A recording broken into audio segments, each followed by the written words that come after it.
How many ways can I be grateful? How many ways? Given the chance, I'm gonna tell you now. How many ways can I give thanks for the blessings I have known? I've got a list, and I will tell you how. Grateful for each breath awake, grateful for each step I take, grateful that I'm here to play my part. Grateful for the morning sun, grateful when the day is done, grateful that I have you in my heart.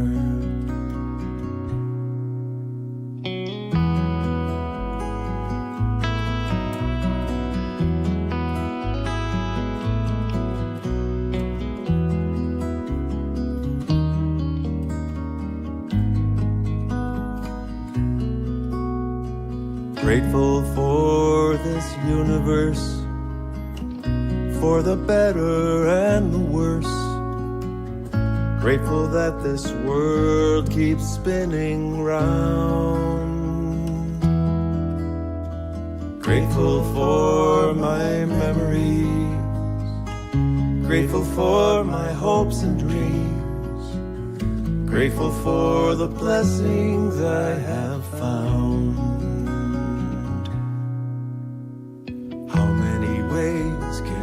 Give praises for all the gifts I have. Given the chance, I'm gonna shout out loud.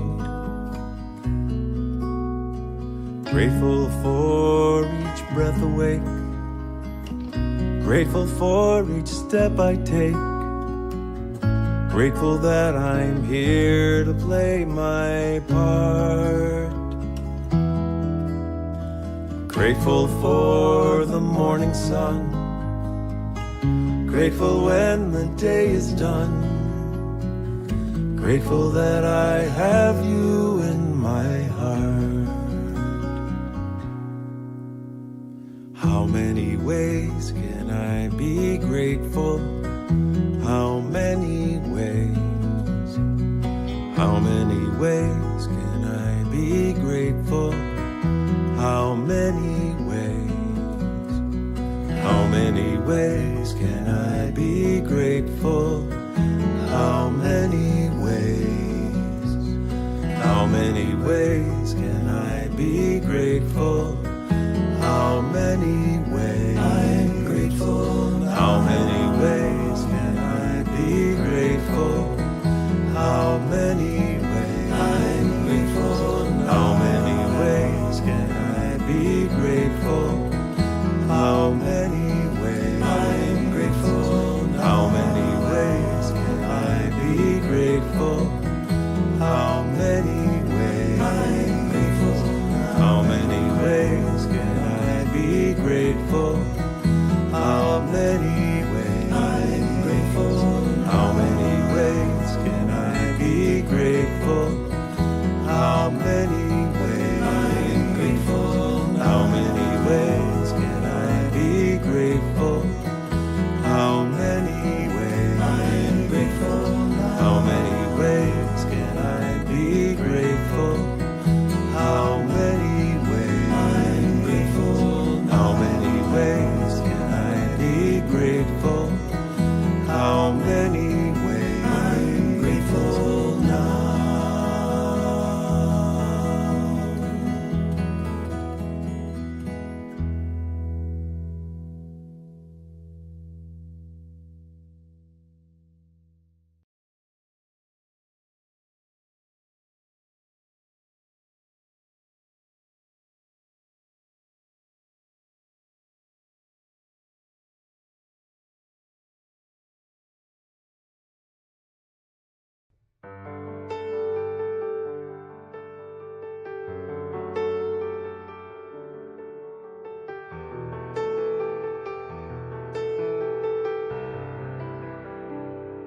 in my eyes, in my mind, in my heart, in my soul, in my life. I have been searching for something, but you were my dream. You're perfect, you're golden, you're the light, your love. You're perfect, you're golden, you're the light, my love. When I breathe, When I swallow, caress I feel. When I listen, I hear the most beautiful music out of nowhere. You're perfect, you're golden, you're my light, my love. You're perfect, you're golden, you're my light, my love, my love.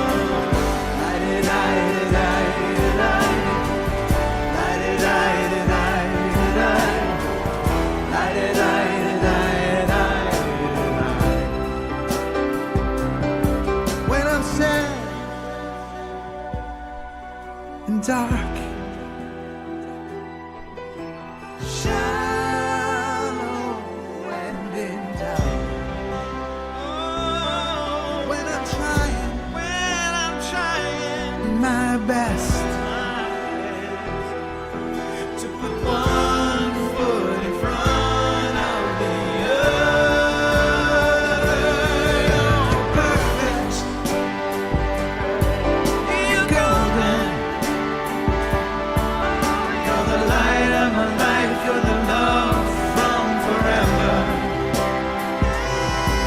In your reflection, I'm perfect. So I keep looking at you to keep witnessing my perfection. In you as me,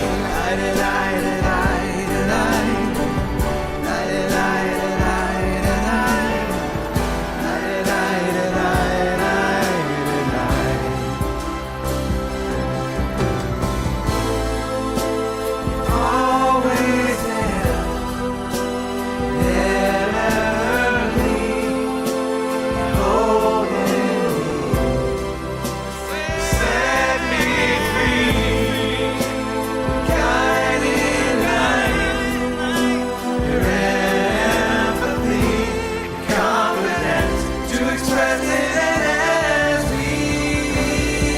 You're perfect, you're golden,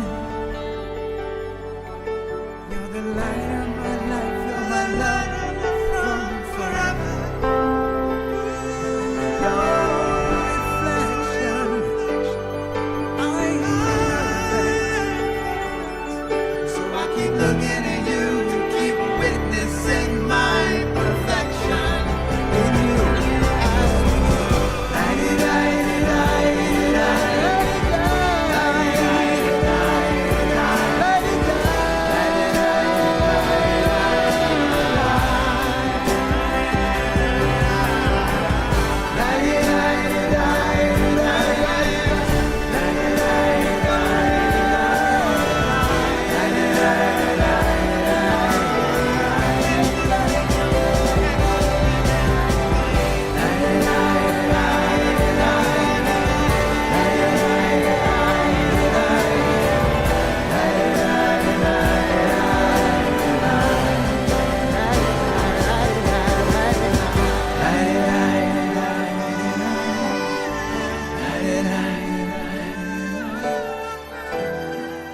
You're perfect, you're golden.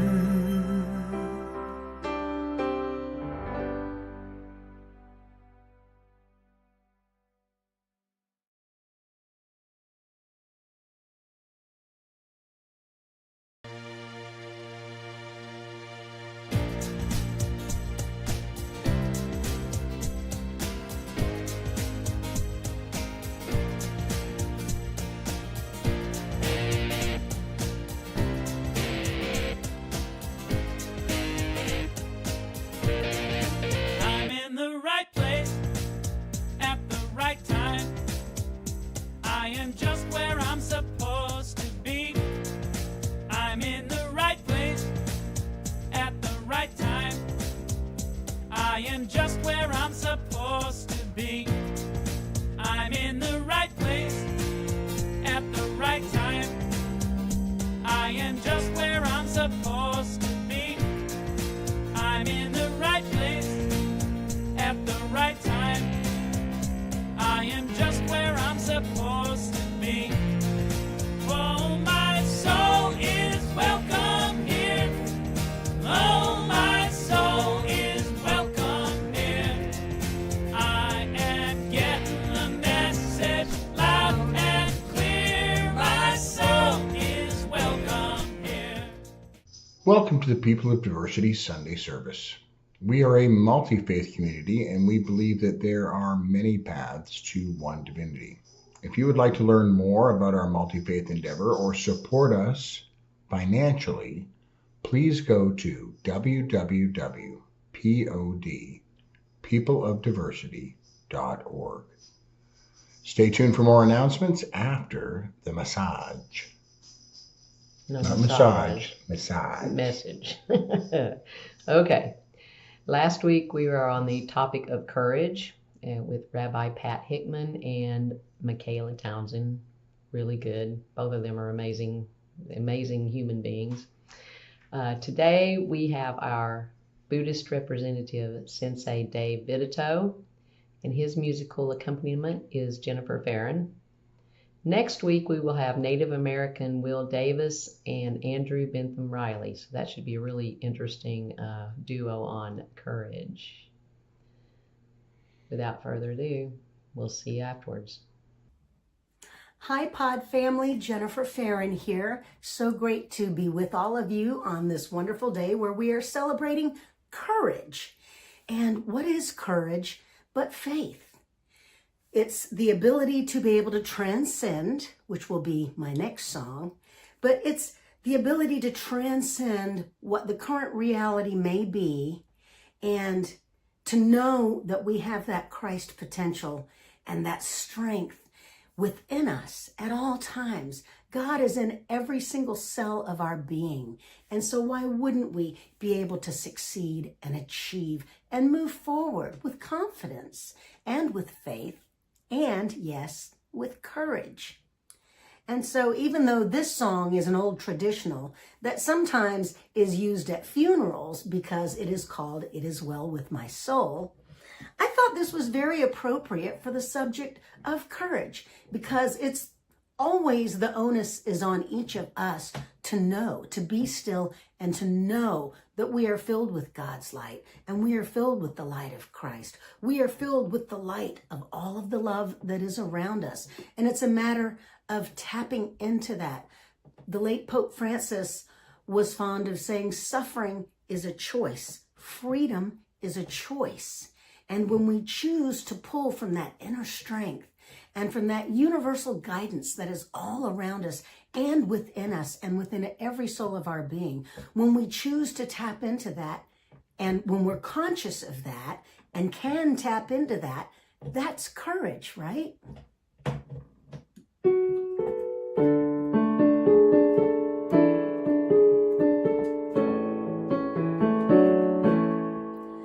When peace like a river attendeth my way, when sorrows like sea billows roll, whatever my lot, thou hast taught me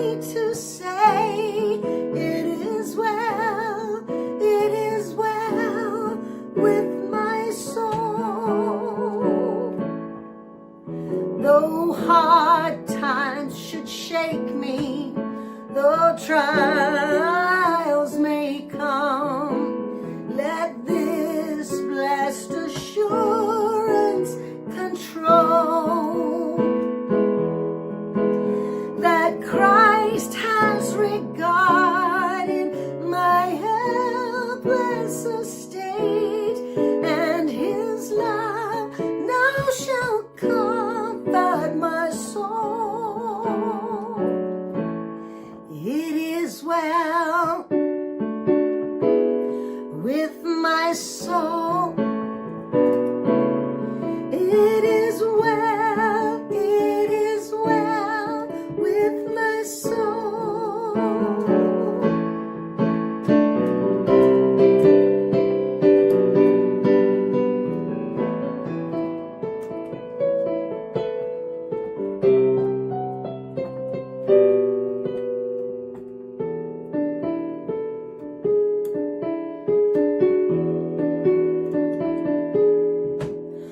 Oh Lord, haste the day when our faith shall be sight, the clouds be rolled back like a scroll, the trumpet shall sound, and the Lord will transcend and make well, all is well with my soul. Sing it with me. It is well with my soul. It is well with my soul. It is well with my soul.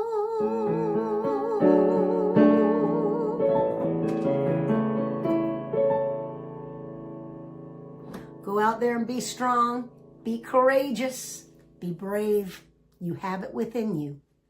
Mwah. Hi, everyone. So again, we're talking about courage. And what is courage but the ability to transcend whatever reality may be in front of us that may be a bit daunting or overwhelming, and feel that fear and move through anyway. Continue to move, stay in motion, and allow the possibilities to reveal themselves to us. Again, that's what faith is. Courage and faith go hand in hand. So this is a song that was written a while back, and I hope you find courage from this song.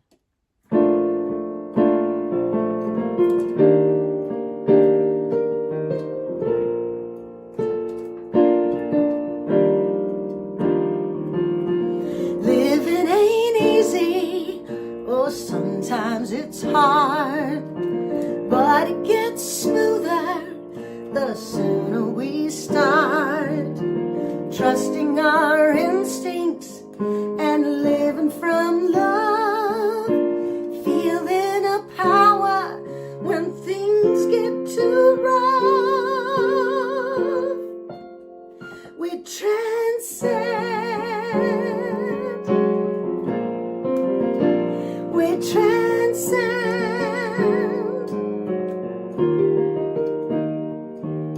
Well, some days are brilliant and some are quite bad. Some people move us and some make us mad. But we continue to love and to breathe.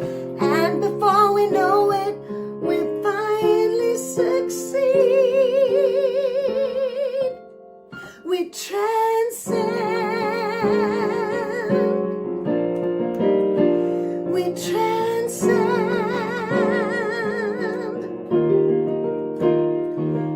Let's choose the direction our heart's leading us. Unplug our ego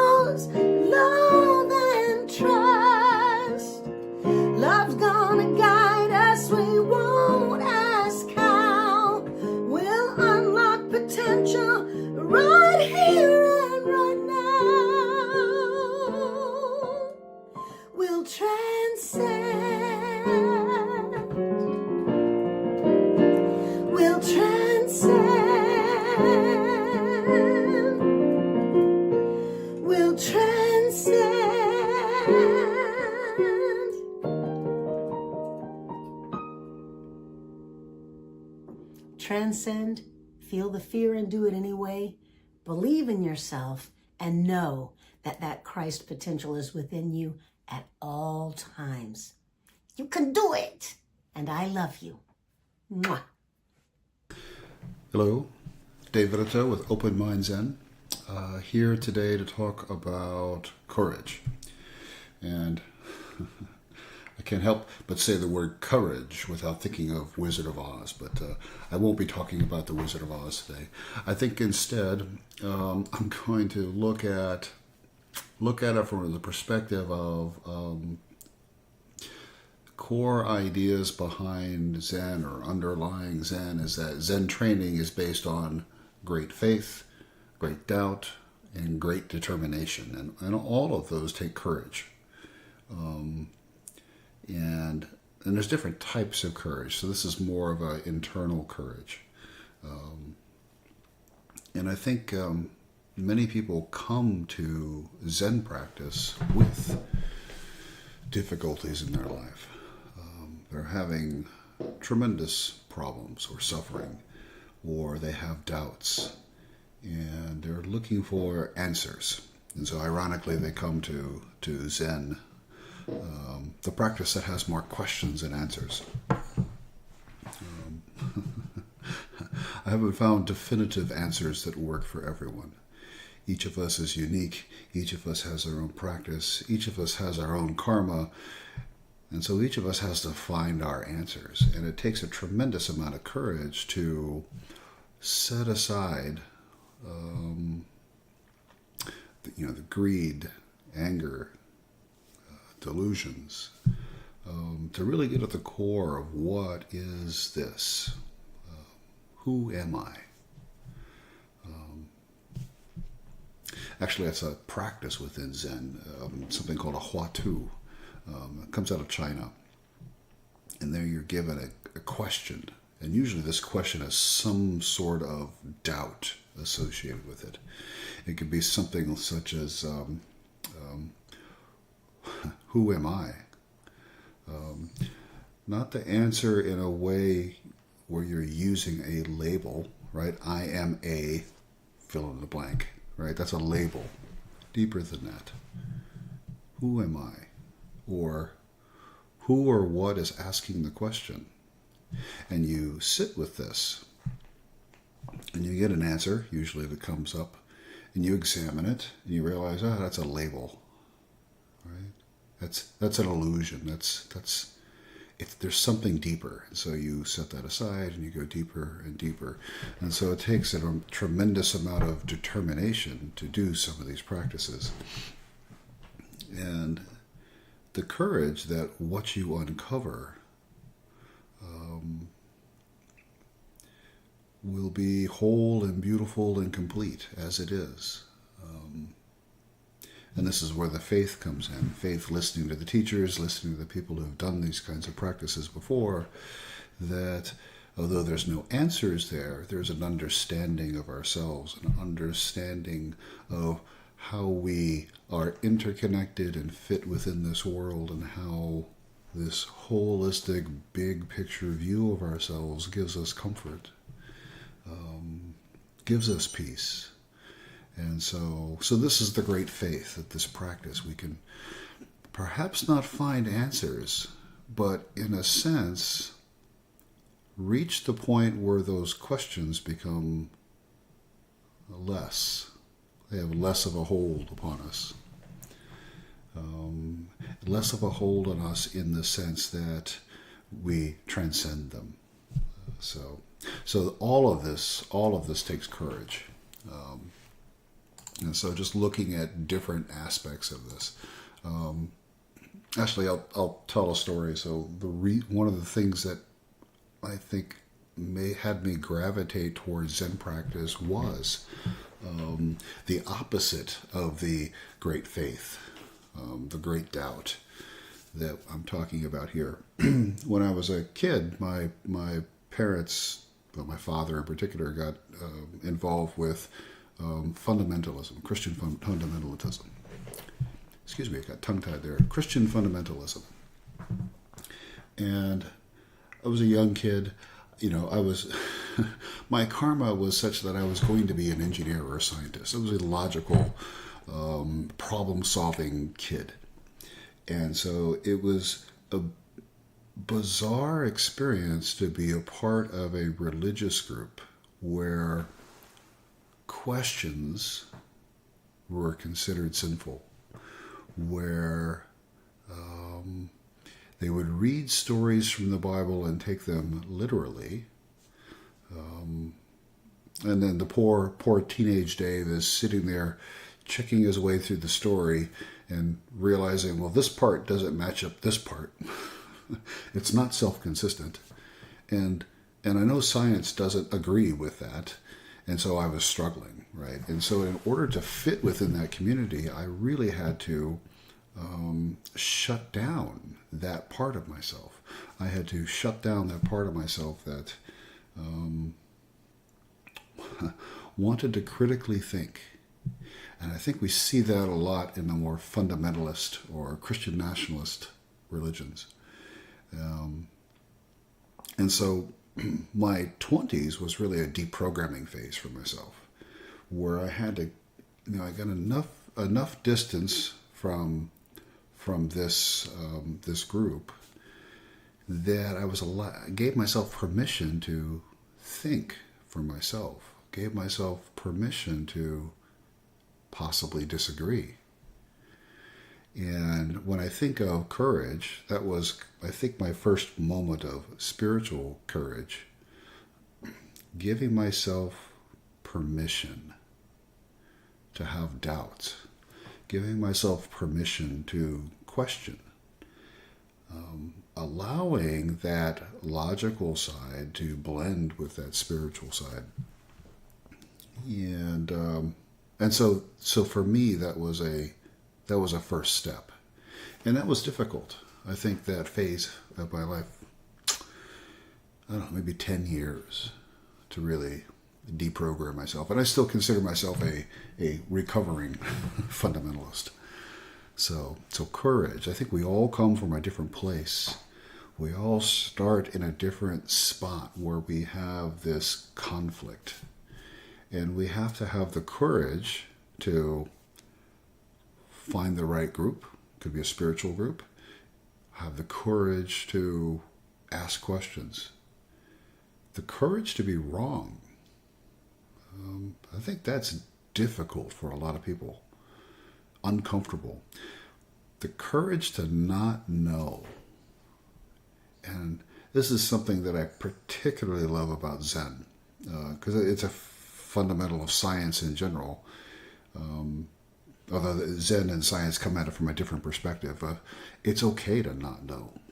And it's a wonderful thing to not know. For the scientist, this means, I don't know. Let's find out. I have a puzzle.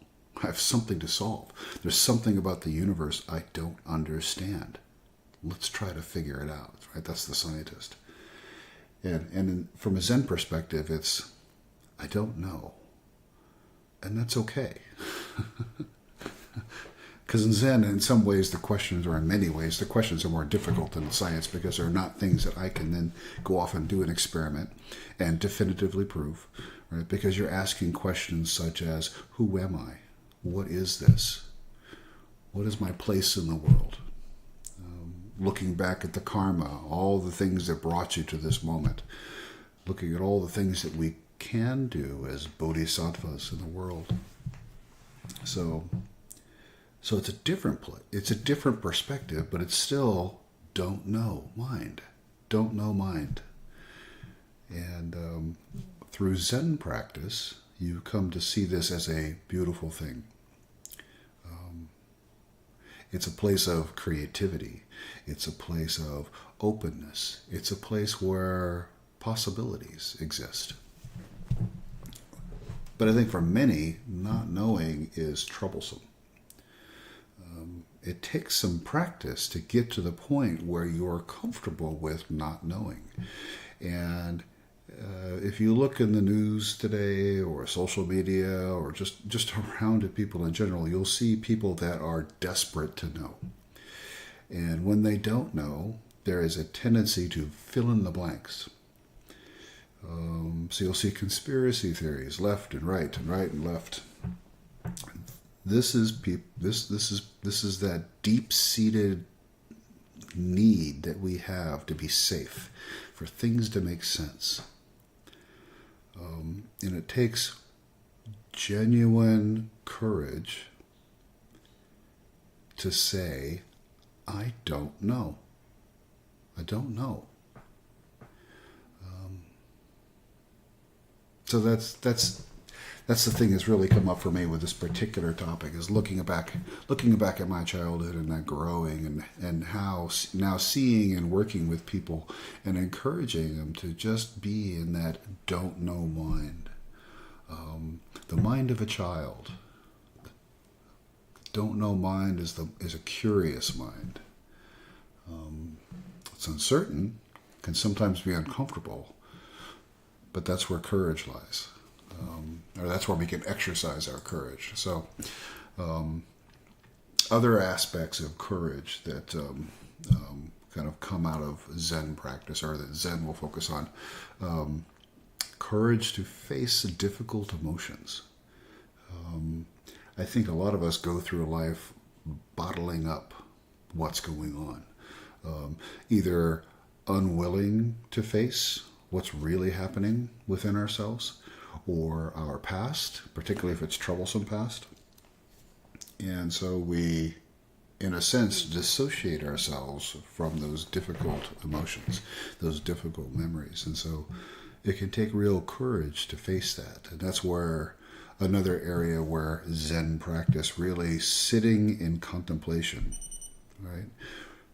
Contemplative meditation, sitting, being willing to sit with what is. There's a practice in Zen called shikantaza. It's called, and shikantaza is basically translates to just sitting. Nothing else. No breathing exercises, no counting the breaths, no concentration exercise. Just sit. Just sit and experience whatever is coming up. And sometimes those are happy, joyful emotions. Sometimes they're difficult emotions. When you sit with those, you can feel those in your body. And that's actually a useful exercise. Really feel that difficult emotion in the body. Because when you feel it in the body, right, it gives that aspect of your mind, that somatic aspect of you, that of our minds that can't necessarily put it into words, but communicate through bodily sensations. And by just really mindfully focusing on that, you can sometimes go deeper. What is this? What is underlying what I'm feeling right now? So facing ourselves, seeing ourselves, experiencing ourselves, or sometimes I'll describe it as being intimate with oneself. And I don't know, sometimes it saddens me because I think that often people don't, or many people don't ever experience this. They never go inside. They never see what's going on. There's so much going on inside, but it's underneath, and it's hidden, and they react. They lash out in the world. They're triggered by this or that. They get angry. They go trolling. They do all kinds of things.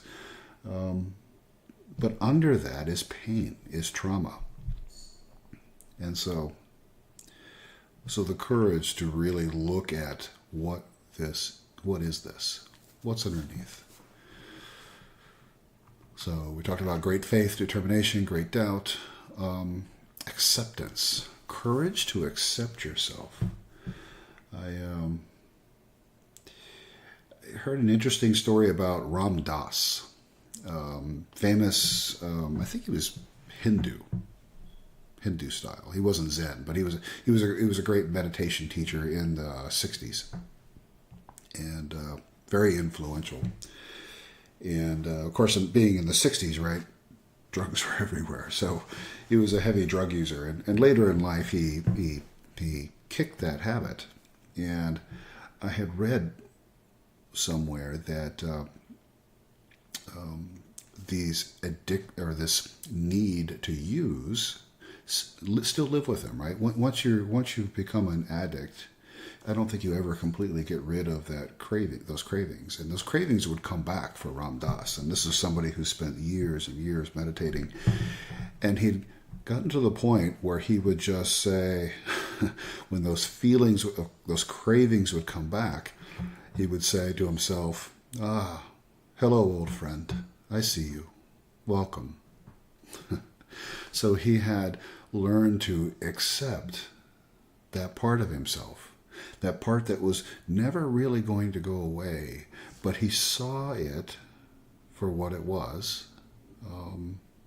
Didn't hide from his past, didn't hide from what he was feeling, didn't hide from those cravings, but at the same time, work with it, right? Old friend, was able to work with it in a way that was constructive, so that it didn't grab him, so that it didn't sweep him away.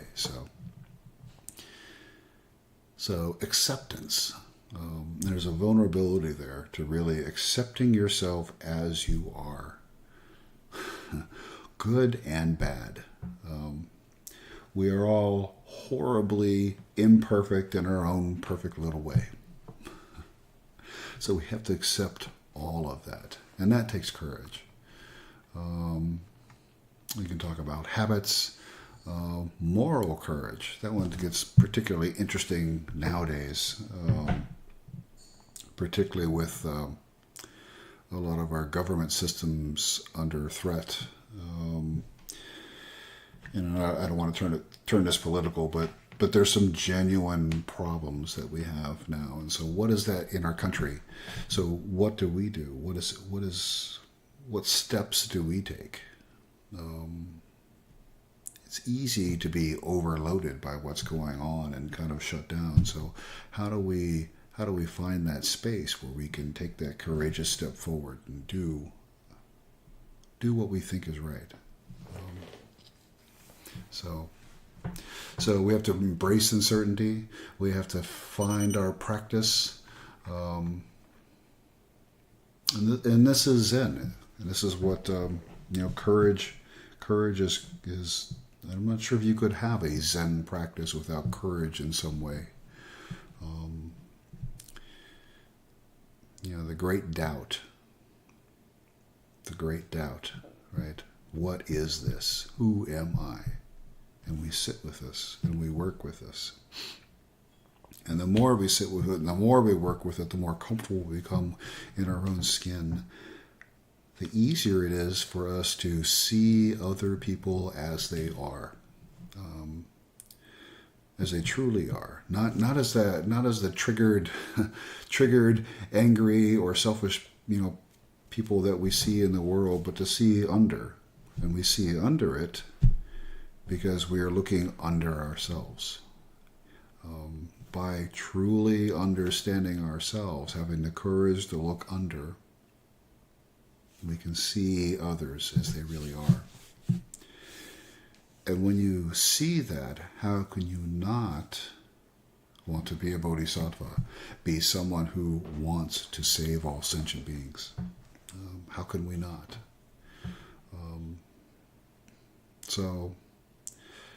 So I've always thought Zen practice in particular was a beautiful thing, and even if Zen isn't your practice, I do highly recommend going deeper.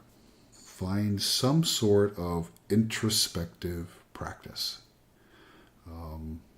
I've never been one for or terribly impressed with religions that just do shallow prayers and walk away. Maybe sing a few hymns, a few shallow prayers, and then they're done. It's easy. It's popular. You'll get these huge mega churches, and they'll feel better for a little bit. It's like putting a Band-Aid on the symptoms. But it is. You're just treating the symptoms unless you really are willing to take that step and really work at that deeper level. And so I encourage you to do that. It could be meditation. It could be contemplative prayer, longer sessions of prayer. Not praying for something, but praying in the sense of letting go of fear, letting go of anger, letting go of those surface emotions until you get a little deeper, and then just sit, right, in acceptance. Sit in love. In Zen, we'll say that you are the Buddha. So we sit as Buddha. We don't sit to become Buddha. We are the Buddha, and we sit as Buddha. We're the enlightened one. And so for your practice, it could be, I sit connected, right? Or one with God. Whatever your way of expressing it is. Find that practice. Have the courage to go deeper. Have the courage to ask the hard questions of yourselves. Have the wisdom to find someone to help with that, right? Could be a teacher, could be a therapist, could be a group, a community. There's wisdom. Courage is a lot better if you have that group, right, that you can work with. So find your path. Find your path. Go deeper. Have that courage. And so with that, why don't we end with a short meditation session. So just kind of go ahead and sit. Just feel your feet on the floor. And breathe in, out, in, out.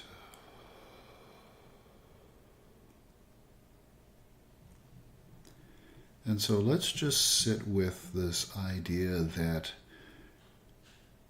you are the Buddha. You are the enlightened one. You are connected to oneness. There is no separation between you and God. Whichever of those resonate with you, just kind of, not so much repeat it, but just take a few minutes and feel it. Feel this as you breathe. In, out.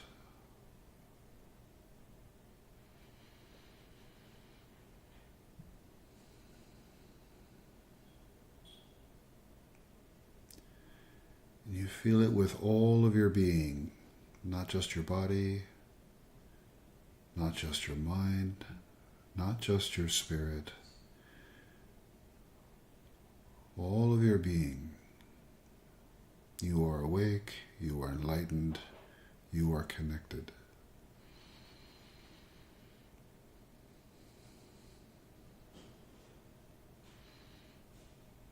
And with this, you smile to yourself.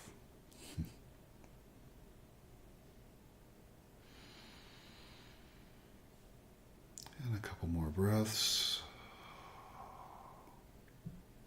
And when you're ready, you can open your eyes.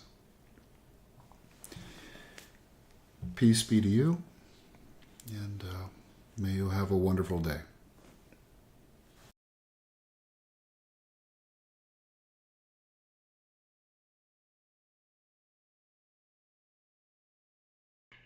Thank you, Jennifer. Amazing as build.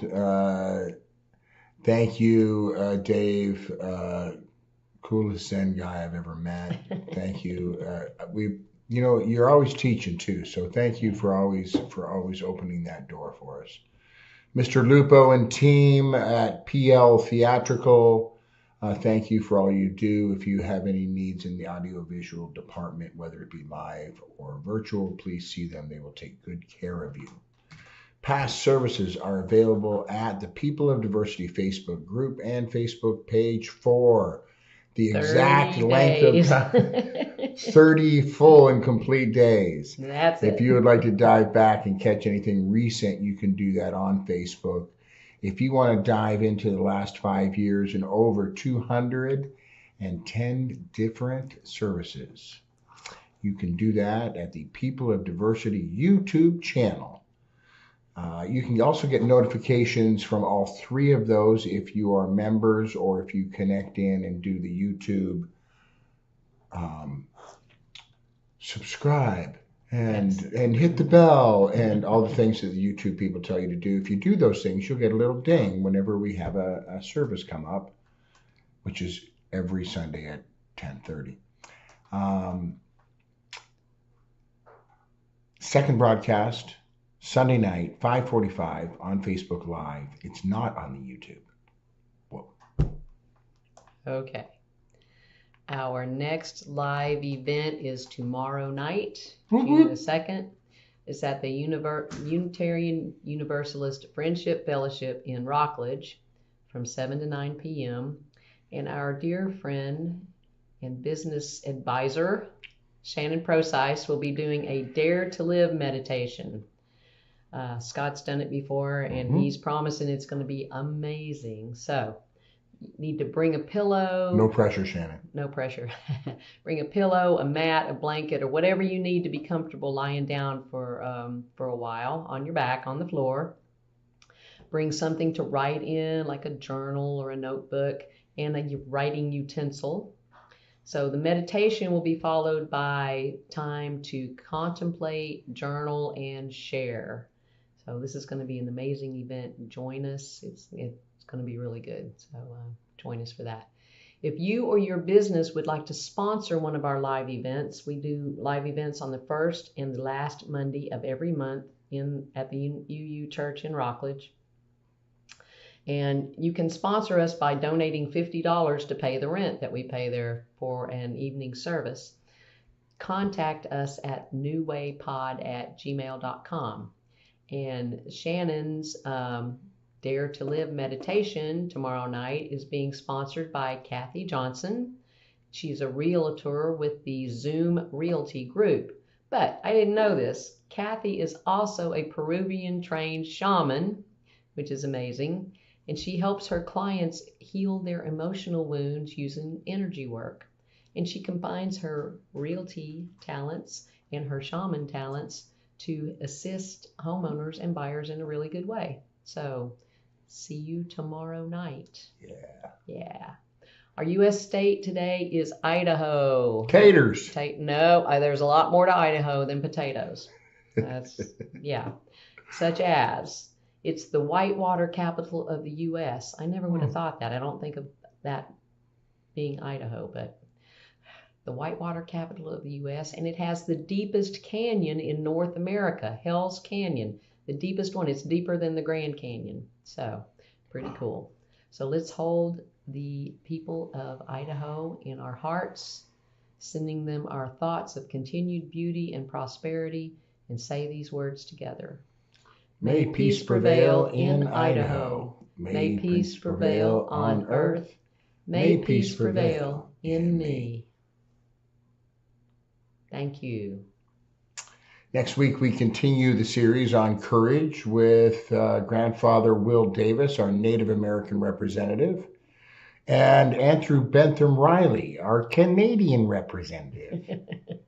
We have lots of Canadian It should be a wonderful service, yeah, really. it'd be good. If you would like to tithe, donate, make an offering to keep this crazy train running, you can do that at www.peopleofdiversity.org. I think it should be really interesting to see what Will has to say, Native American perspective on courage. I think that's going to be really cool. Healing Circle is how we wrap up our services. If you'll bring to your mind's eye anyone in your life that needs healing, love, support, and put them in an energetic circle. Put ourselves in there as well. And let's toss in the leaders of our planet so that they can make at least reasonably good decisions and get along with each other. And let's send love and light out into that giving and receiving in that circle, and listen to this last amazing song and just dive into our week in a really good way. Thank you. See you soon. One power, one power, one power, one power, one power, one power.